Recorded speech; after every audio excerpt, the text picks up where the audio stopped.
All right, guys, Nick Drossos, and welcome to my first podcast. That's right. So I'm going to be interviewing weekly, inspiring, motivating people from self-defense, fitness, mindset.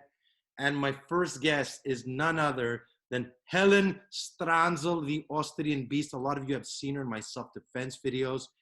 To me, she is the top when it comes to self-defense. Uh, I would even say, even in fitness, she knows her shit. She's been a stunt woman, self-defense instructor, bouncer. Now she's a hypnotist. She's done it all, and she has so much experience to back it up with not only theory but experience. So, Helen, thank you for coming on the first episode. What an honor. Thank you for having me. Thank you so much. And Nick, we've known each other. We go back 20, 25 years. What an honor it is to be here. What an honor it is to be a friend of yours, a good friend of yours. And it's just incredible how you just continue to create success for yourself, create success for the people around you, and it's just so inspirational to have you around. Whether you're a man or woman, I encourage anybody and everyone to train with you, to learn from you. But I'll talk more about that later. Thank you so much. And I got to start first. I'm seeing Arnold Schwarzenegger in the back. He looks like he's walking through a door, and I'm like, that's so why are you such a, like, before we get into the self-defense, everywhere I go, every time you talk about Arnold, we see Arnold. Why Arnold? Tell me what he means to you. You know what? And that's a great question, because if we're going to start as to why I started fighting or why I got into, doing the stunts and the training and all that, I owe it all to this guy right here, right behind me. And this picture was actually, it was taken in 1974, and it was signed by the actual photographer, and I have the certificate of authenticity. And it was the photographer was doing a spread for a German magazine at the time, and he was waiting for Arnold to come into the gym because he was doing a piece on him. And just at the moment where Arnold didn't even expect to have that picture taken, he took it. And I just think it's just absolutely incredible where he's come from, what he's done. It's just so quiet in that shot, and yet he's just such a life force, an incredible life force. And of course now he's just bigger than life. He just, if there's anyone that could put a smile on my face, it's this guy. I'm a huge fan. Like, I mean, I watched Bill Burr's comedy show. Yeah. And he talks this guy's dumb. What am I? This guy went there, learned the language, became governor. He was saying everything. And I think it was amazing when he said that. Helen, so where do we start? You started, you're a stunt woman. You worked with Marlon Brando. Who else have you worked with? Halle Berry. I doubled Kate Blanchett. I worked with Eddie Murphy, Charlie Sheen. Oh my God, actresses that I can't even remember their name. I've worked with them. and so you were also in the X-Men, right? Yeah, I was in the X-Men. I was in all of them except for the first one. Okay. And fighting? What were you doing? Yeah, it was stunts, but a nondescript stunt. So it's like if I was in the crowd and let's say at one point if Magneto kind of used his powers, to throw cars across the street kind of thing, I was in that crowd where I accidentally got caught up in that pull, in that energy pull, falling on the ground, stuff like that. There's a lot of nondescript stunts. It's not just doubling the actor or the actress. It's nondescript where you play yourself, but you're in a point where you could be injured in that scene. It's obviously dangerous, but you could be injured. Yeah. So you did the stunt. You are you still doing stunts, or? I'm still doing stunts, but it's at a point where I'm not calling for the jobs anymore. If they come, great, I'll take them. I'll never say no. But you know, I'm 51 at the same time, you know, and it is something that's a young man's game, and it's not something like I'm defeating myself when I say that. I've grown as well, so I'm okay to walk away and let other people fall down for the next 10, 20 years and develop their own careers in that sense, you know. So I think it's amazing, right? So you became a stunt woman, then you started teaching self-defense. How long did you teach self-defense for? Actually, it was in the reverse. I was teaching self-defense, and then that happened. So, but what got me into the self-defense was, you know, being active, always athletic when you're a young kid. You know, one thing leads to another, and you always want to try new things. You always want to challenge yourself, and I did anyway.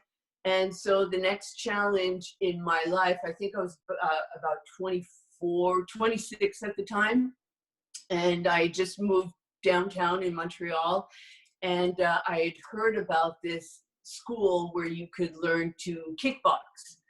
And so, you know, I started talking to a few of my friends. I said, you know, I'd like to do that. You know, it sounds really interesting. And I was warned, I was told, you know, if you walk into a gym like that, it's very male oriented.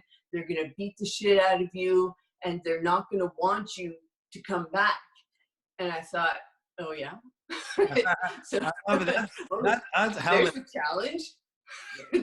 I love those challenges. So I walked into the school.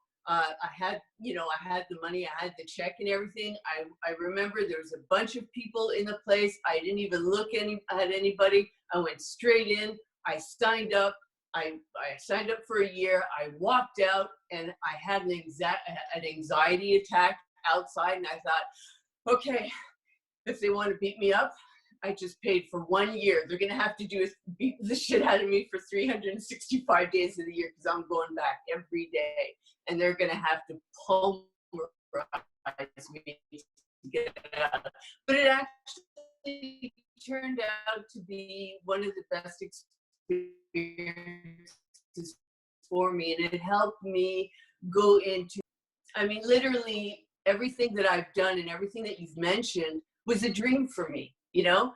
And, you know, you always, well, people have one or two dreams that they want to become, like a race car driver or whatever. But man, every single dream that I had, I've done it. I've done it. And I'm 51. Like I always thought being a bouncer would be really cool and awesome. But as a woman, you never think that you can be a bouncer. I always wanted to be a stunt woman, but where do you go when you grow up in Laval and it's like, you know, the internet didn't exist at that time? Where do you go? You know, it's like all these crazy things in my life that have happened. And it's like, wow, I'm so fortunate. Tell me, so you taught self-defense, then you went to work as a bouncer. Now, yes. I worked as a bouncer, you worked as a bouncer. We worked together. What happens in theory and behind a dojo or in a gym and what you're told and what actually happens in real life is like, you know, it's like what a difference. And regardless of how sane the theory may seem, regardless of how much it makes sense, you cannot say that anything works until you've proven it. And yes, there are many different factors involved, like not every fight is the same. But for example, and you know what, prior to me going into the example, I just want to say that where I was teaching at the school, we tried to make it as real as possible, right? So you try to build up the students, you try to create that little bit of anxiety. You try, you know, you play with the lights, you play with the angles of the amount of distance that one person would have with another one, like as if they were in an elevator or staircase and stuff like that. But and you also play with the level of aggression that they're going to deal with. But when I started working in clubs, I started at ground zero. It is completely different when you go from being in a school, having the adrenaline rush of fighting with your partner, you know, because that's what it is. You know, regardless of the situation that's created for you, there's something inside of you that knows this is under a safe umbrella, atmosphere. Yeah. right? But when you're on the street, oh boy, it's very different. You really have to learn your diffusion skills. You really got to learn, what works and what doesn't. And there was so much stuff that even I thought worked and made sense to me and worked in the classroom setting and even worked in seminars. But on the street, oh boy, it was a whole different animal to work with. One of them was eye gouging, right? Eye gouging, yeah, it works. I mean, it's uncomfortable for the other person to receive. In that moment, they don't know. They might not have seen it coming, and it's uncomfortable for them. Yes, however, each and every time that I got someone in the eyes, let me tell you, it escalated the fight. And the reason why it escalated the fight is because now they were in a state of panic. Somehow, as opposed to them being the attacker, now they felt like they were being attacked. And so therefore they had to attack even harder to defend themselves. Do you understand? And so a lot of that stuff has not been covered by a lot of people only because they don't know. They haven't experienced it, And would I not teach it? No, I wouldn't not teach it. I would still teach to, eye gouge in that, but it's, if he can't see, he can still fight. And boy, can he fight really hard. Helen, this is how I know that somebody has experience, right? The idea, if he can't see, can't fight, that's not true. If he has a hold on you, he doesn't need to see. He could still fight. So when I meet people who've been in real situations, when I talk to them more than 2 minutes about self-defense, I know if they're full of shit or not based on what they say. And 100%. something like that confirms to me that the person knows what he's talking. Same thing, people are like, oh, I'm going to grab his ear, I'm going to pinch him, I'm going to spit in his face. It all sounds really good, but when people get stabbed and are still fighting, you think I'm going to flinch, I'm going to pinch, they're like, oh, stop. Now, it doesn't mean not to teach it, but I've eliminated some of that stuff. I personally eliminated quite a bit of stuff I've learned. I was told work. If I've never, ever, ever used it, or never even, I always came back to the same strikes. I always went, there's a few strikes, few elements, a few skill sets that always came back, and others were just way too fancy. No matter how much I trained them, they just never came up, because we always go back to what's the most simple, whether it's gross motor skills or survival skills, whatever you want to call it. Yeah, yeah. But that, go ahead. Yeah, no, and even shots like striking to the throat. I mean, when your adrenaline is pumping, you got to be really careful. I mean, if you strike someone hard enough in the throat, you can kill them. And the thing is, it's really hard to understand where that line is in the heat of the moment. When like when the shots are coming, when you're on the edge of a staircase and you're about to go down. There's just so much. You're right beside a glass door, and you know that either your head's going through, the guy's head's going through, someone's going through. Helen, it reminds me of a story when I was at the club, and I remember the fight broke out, and like we went outside, which is the first no, because that's where we split up against multiple attackers.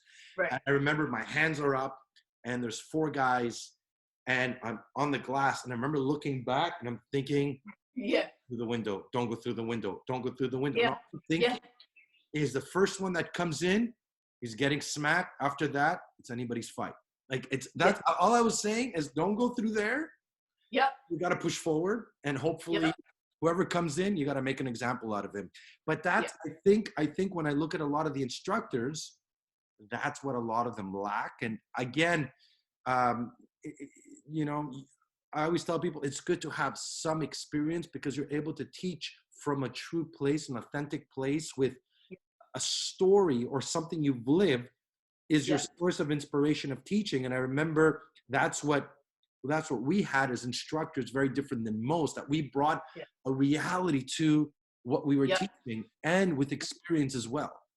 Yeah, yeah. I would never discount someone if they're talking to me, if they've had no experience, but they have a good idea or Yeah. a good theory. I still want to hear it. I am so open-minded to anything and everything that's out there, but I also have a little bit, I'm not saying I'm the best or anything, but I also have a little bit more, to go by. I have a little bit more that I can say, yeah, I've been in that situation before, and I really don't think that would work, Yeah. only because A, B, C, and D.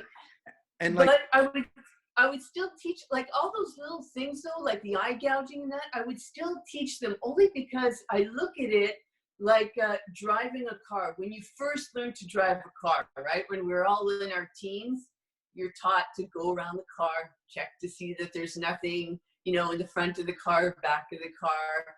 You're checking your mirrors before you even start the car. You put on your seatbelt before, like, you're doing all these things before you're going from A to Z before you even start the car. And then you get your license, right? And you just go into your car now, you're putting on your seatbelt as you're driving, you're checking your mirrors as you, like, you're not doing the things that you were taught from A to Z, right?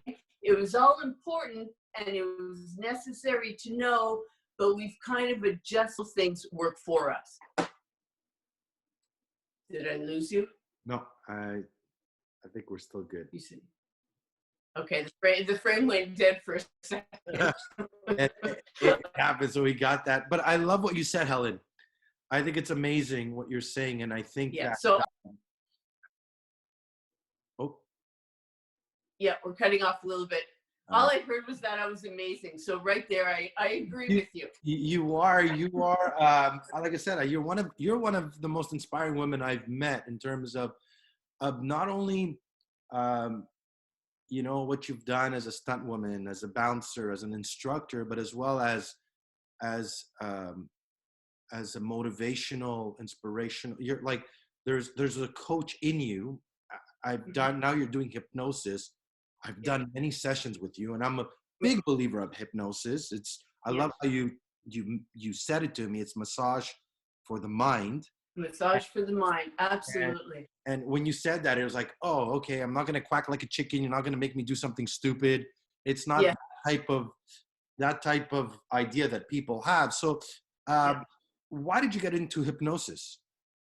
Well, throughout my life, since I was 18 to now, right? Every single job or career that I had was physically motivated. I had to be physically fit and strong in order to be able to accomplish it. From the fighting and the bodybuilding, which I still do, to training, fitness, to the stunts. And now, as I'm getting older, I feel like I need to work on my mind a little bit more. I felt like I needed to work on my mind a bit more. So about 4 or 5 years ago, I started, I looked up a school in order to study and to learn hypnosis, only because hypnosis has helped me throughout the years as well. Like, prior to me teaching fighting and self-defense, Nick, just sitting down with a good friend, with a best friend, was sometimes hard for me to have a conversation. My nerves were shot. Well, talking to 2 or 3 people, I'd be the quietest person in the room. I'm still somewhat the quietest person in the room, but I've come out a lot. To do this, what we're doing right now, forget it. It would never have happened. And so prior to me actually teaching, I had to do something about nerves, about public speaking, about just speaking in front of 2 or 3 people in general. And I went to see a hypnotist. His name was Ruben Picarvi. I think he passed away a few years ago. But Ruben Picarvi, I went there, and I went with the attitude of, can I really be hypnotized? And I thought that if you could be hypnotized, then you're someone who is weak-minded.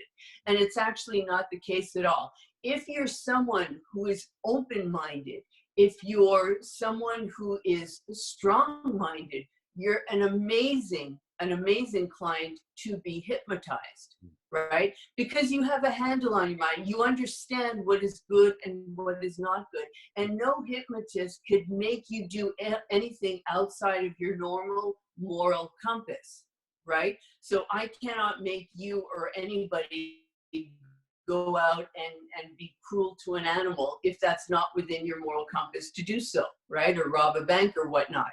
Can it happen? Sure. There's a small percentage that could be manipulated that way. And there's even a percentage of people who, you know, put us in a laboratory, break us down for the next 6 months, 1 year, 2 years, rob us of food, and you know what I'm saying, beat the person down before you can build them up again into someone new. Yeah, that can happen, but do you really think that that's going to happen with one session? You understand? It's just not going to happen. And if people think that they cannot be hypnotized, well, I hate to tell you, but every night prior to you going to sleep, you've been in that state of mind where it's perfect for hypnotism, right? Because you've been in that state of mind just before you drift off, where your mind is now open to suggestions. The only difference is there's no hypnotist right beside your bed telling you what to do, what to think, or whatnot, right? And that even has to come about with an agreement between you and the hypnotist. So you have to agree, or we have to agree together, yes, I want to lose weight. This is what I plan on doing to lose weight. I want to go to the gym this many times a week. This is what I want to eat. This is what I don't want to eat. So everything has to be agreed upon. And then once you're in that state prior to going to sleep, which is what everybody goes through since the day that they were born, that's when the suggestions are more likely to be absorbed by the mind. So everybody can be hypnotized.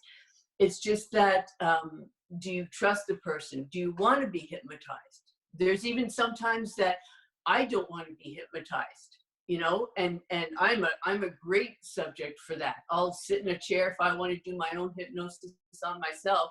I'll sit in a chair and I'll record my own session, and I'll do that. You're a great subject. You know, I know you sit down in the chair within 10 seconds. I know you're already out.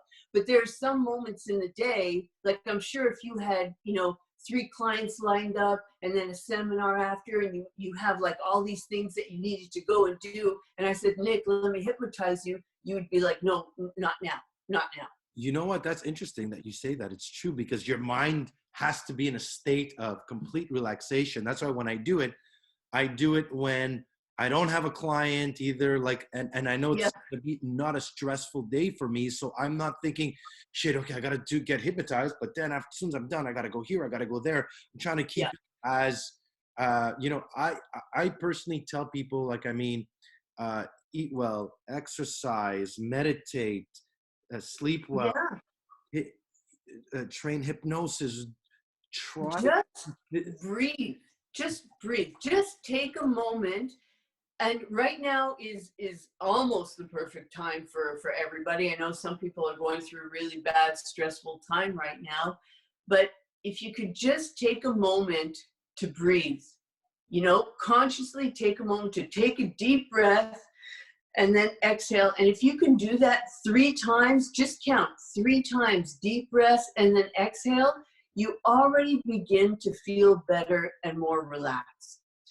And you can think better. And once you can think better, you can make better decisions. And once you make better decisions, better things start happening for you. You know, it's all a wonderful cycle that just keeps repeating itself. Helen, that's awesome. And I'm going to leave everybody on that note. Now, Helen, where can people find you?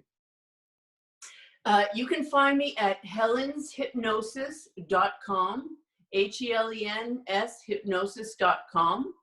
And right now, during this COVID crisis, by the way, you know, obviously it's hurting businesses everywhere and everyone's going through a lot of stress. So right now I'm offering my services during this crisis for free. Wow. So they'll get and it's not about weight loss now. It's not about public speaking or anything like that. I'm doing this for free for anxiety, for people who are feeling a little depressed and people who just need to talk. We'll go through the consultation by phone, and then I'll prepare a script for you, and I'll email it to you, and you can listen to it at your own discretion at home. So. Awesome. Helen, thank you so much, guys. So free consultation. And Nick, by the way, I've encouraged my sister's going to be calling you. You're so amazing, and I can't stress this enough that my sister is going to be contacting you. I want you to give her private lessons. It'll be my pleasure. And that's how good you are. I encourage my own family to go train with you, Nick. So that's how good you are. My friends, my family, anybody who talks to me about anything self-defense, go to Nick. Talk to Nick. He's your guy. Helen, thank you so much. It's been a pleasure as always. When all this is over, maybe we'll probably do some more videos because people are asking about you. And guys, make sure to check out Helen's Hypnosis. I'll put the link in the comment box. So go check her out. Take that free consultation. Helen, thank you so much. And Thank you so much for having me, and congratulations on your first podcast. Yeah. We're out. Ciao.